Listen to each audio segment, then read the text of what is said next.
배부른 돼지보다 배고픈 순교자가 되겠다. 몬타누스파의 극욕과 열정. 여러분 안녕하십니까? 오늘 우리는 2세기 몬타누스 운동의 내면 깊숙한 곳으로 들어가 보려 합니다. 도대체 무엇이 그토록 많은 사람을 광야로 이끌었을까요? 단순히 신기한 예언 때문이었을까요? 아닙니다. 그들을 사로잡았던 더 강력한 매력은 바로 그들의 삶 그 자체였습니다. 시기의 바늘을 돌려 2세기 후반 로마 제국의 기독교 사회로 들어가 봅니다. 당시 교회는 큰 변화를 겪고 있었습니다. 기독교가 전파된 지 100여 년이 지나자 초창기의 그 뜨거웠던 야성은 사라지고 현실과 타협하는 분위기가 퍼지기 시작했습니다. 로마의 박해는 간헐적으로 있었지만 성도들은 요령껏 피하는 법을 터득했습니다.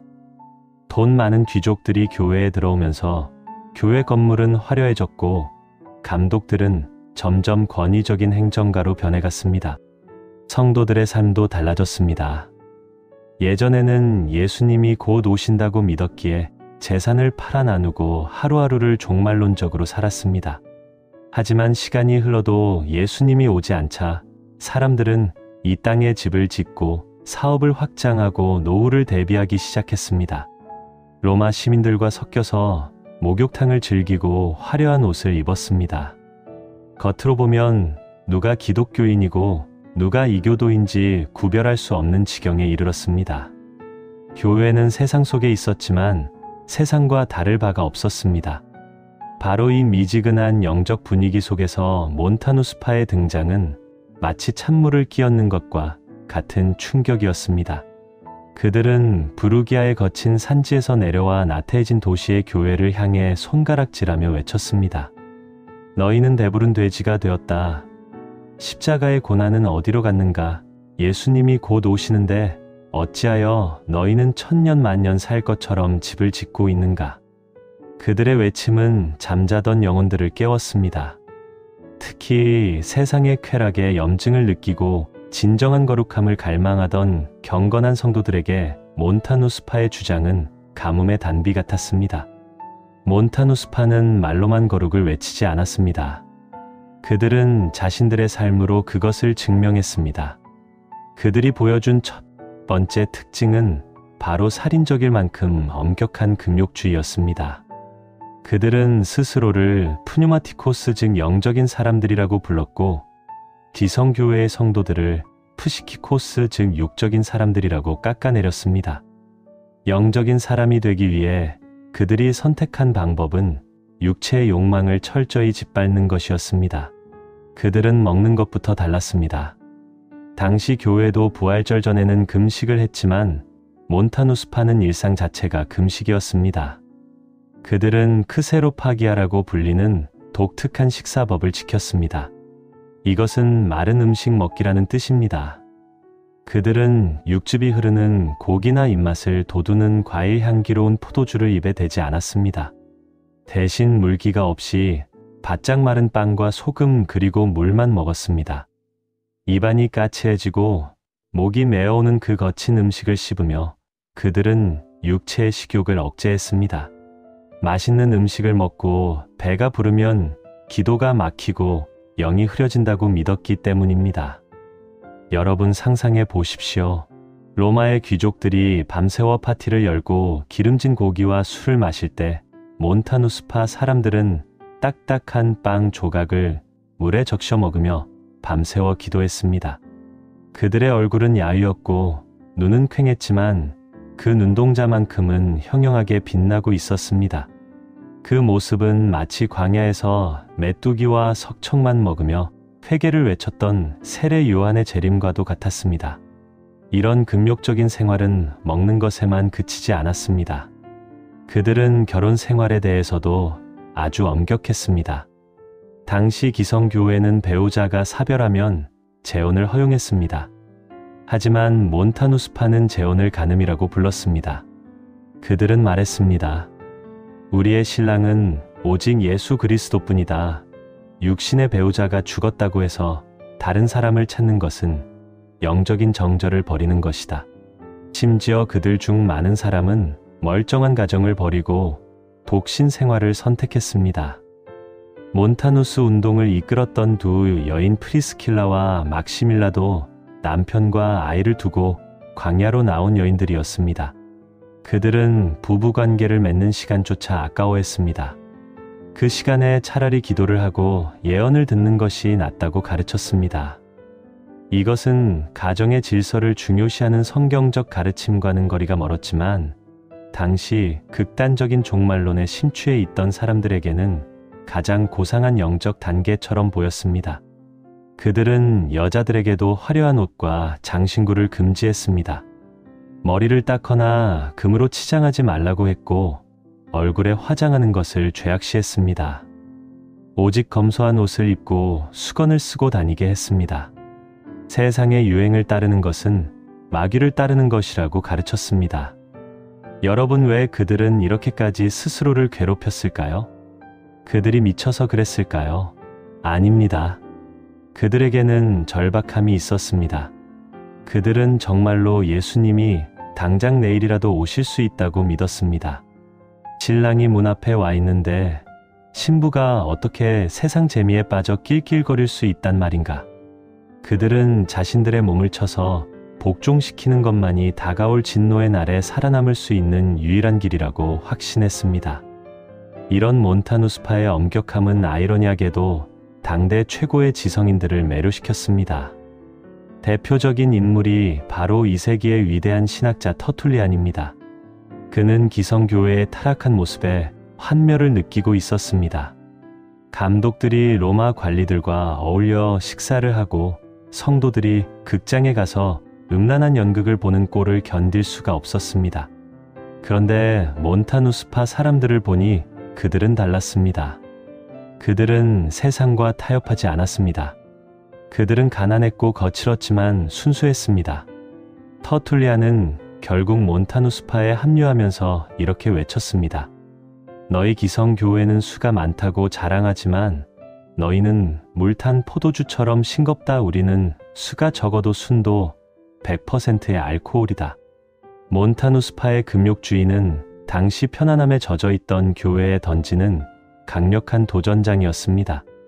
그것은 마치 배부른 돼지가 되느니 배고픈 소크라테스가 되겠다는 철학적 결단보다 더 비장한 영적 결단이었습니다. 하지만 여러분, 몬타누스파의 진짜 무서운 점은 따로 있었습니다. 마른 빵을 먹고 금식을 하는 것은 그저 준비 운동에 불과했습니다. 그들은 마치 훈련소의 병사들처럼 자신을 극한으로 몰아넣었습니다. 왜 그랬을까요? 그들의 시선은 더 먼 곳을 향해 있었습니다. 바로 피비린내 나는 순교의 현장이었습니다. 당시 로마 제국의 박해는 파도처럼 밀려왔다 물러가기를 반복했습니다. 황제의 기분에 따라 어느 날 갑자기 군인들이 들이닥쳐 기독교인들을 잡아갔습니다. 이때 대다수의 일반적인 성도들과 교회 지도자들은 예수님의 말씀을 기억했습니다. 마태복음 10장 23절 이 동네에서 너희를 박해하거든 저 동네로 피하라.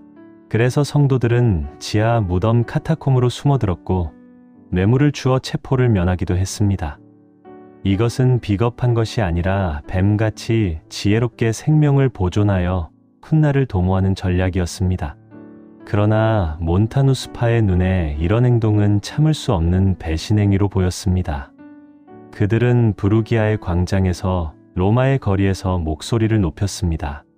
너희는 비겁한 겁쟁이들이다. 하나님이 너희를 지키실 능력이 없어서 도망가는 것이냐?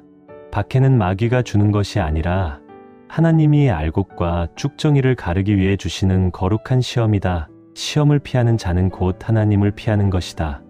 도망가는 자는 배교자다. 여러분 상상해 보십시오. 숨소리조차 내지 못하고 숨어있던 성도들에게 이 외침이 얼마나 큰 충격이었겠습니까? 몬타누스파는 가르쳤습니다. 박해가 오면 숨지 말라. 오히려 로마 총독의 관저 앞으로 걸어 나가라. 그리고 당당하게 외쳐라. 내가 기독교인이다. 나를 죽여라. 그들은 순교를 피할 수 없는 운명이 아니라 쟁취해야 할 영광으로 여겼습니다. 그들에게 죽음은 공포가 아니었습니다. 더러운 육체를 벗어버리고 거룩한 영이 되어 곧바로 주님 품에 안기는 가장 빠른 지름길이었습니다.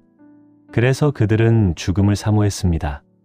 심지어 어떤 이들은 로마 군인들이 찾지도 않았는데 스스로 법정에 출두하여 자수했습니다. 한 번은 이런 일도 있었습니다. 소아시아의 한 도시에서 기독교인들이 떼를 지어 로마 총독 아리우스 안토니우스의 법정으로 몰려갔습니다. 그들은 총독에게 소리쳤습니다. 우리를 처형하시오. 우리는 기독교인이요. 총독은 기가 찼습니다.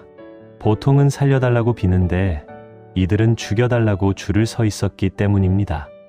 총독은 그들을 비웃으며 이렇게 말했습니다. 이 미친 놈들아, 너희가 그렇게 죽고 싶으면 밧줄을 사서 목을 매든지 절벽에서 뛰어내려라. 왜 굳이 내 칼을 더럽히려 하느냐? 하지만 그들에게 자살은 죄악이었고 오직 박해자의 칼에 죽어야만 순교의 면류관을 받는다고 믿었기에 그들은 끈질기게 처형을 요구했습니다. 이것은 용기였을까요? 아니면 집단 광기였을까요? 당시 기성교회의 감독들은 이들을 뜯어말렸습니다. 형제들이여, 제발 그러지 마십시오. 주님은 우리가 생명을 함부로 던지는 것을 원치 않으십니다.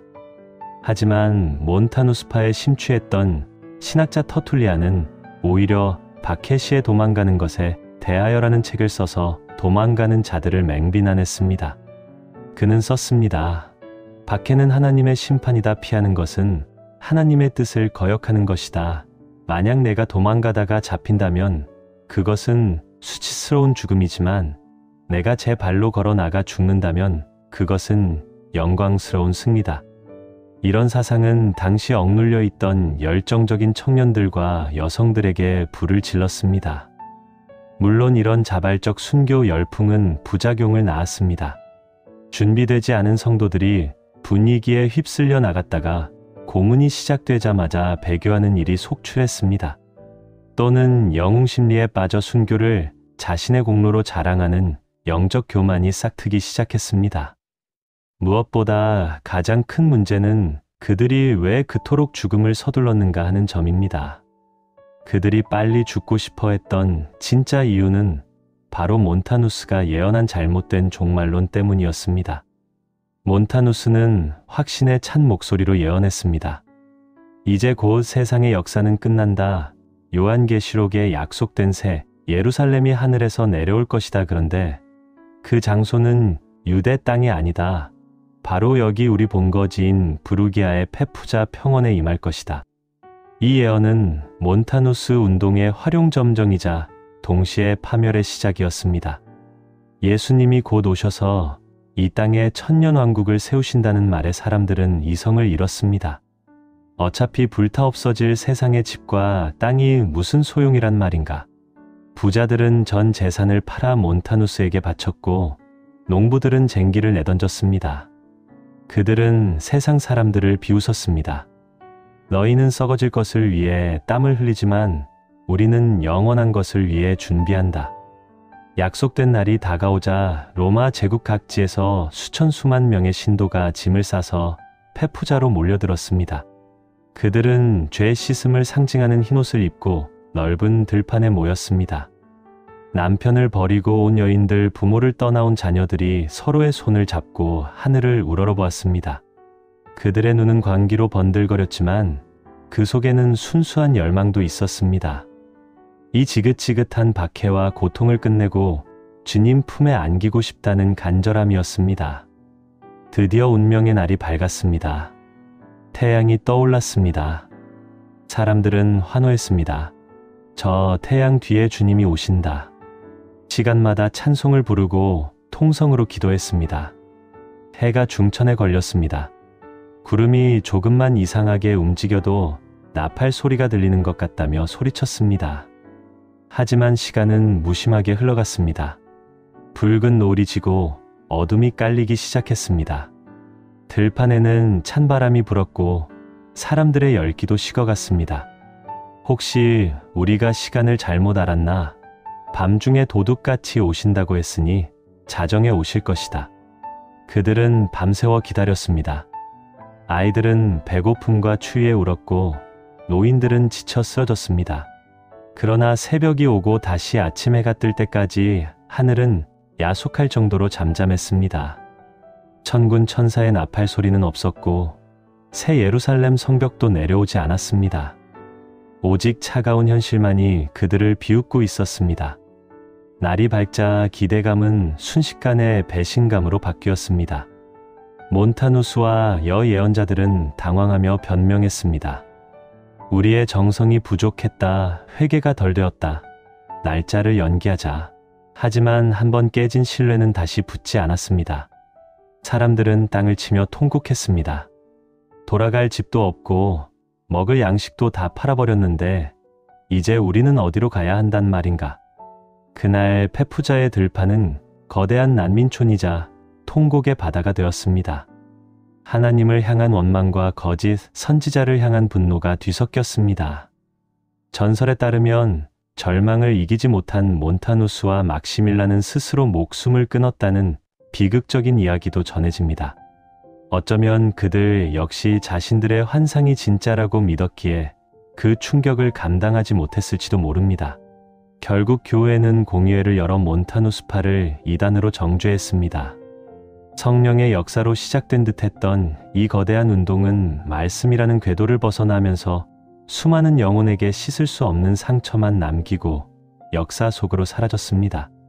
그들이 보여주었던 금욕과 순교의 열정조차도 거짓 예언이라는 오물에 뒤덮여 빛을 잃고 말았습니다. 사랑하는 여러분, 우리는 몬타누스파의 금욕과 순교 그리고 비참한 종말을 살펴보았습니다. 이 이야기가 오늘 우리에게 던지는 메시지는 무엇일까요? 그것은 바로 거룩한 균형입니다. 몬타누스파는 뜨거운 가슴은 있었지만 차가운 머리가 없었습니다.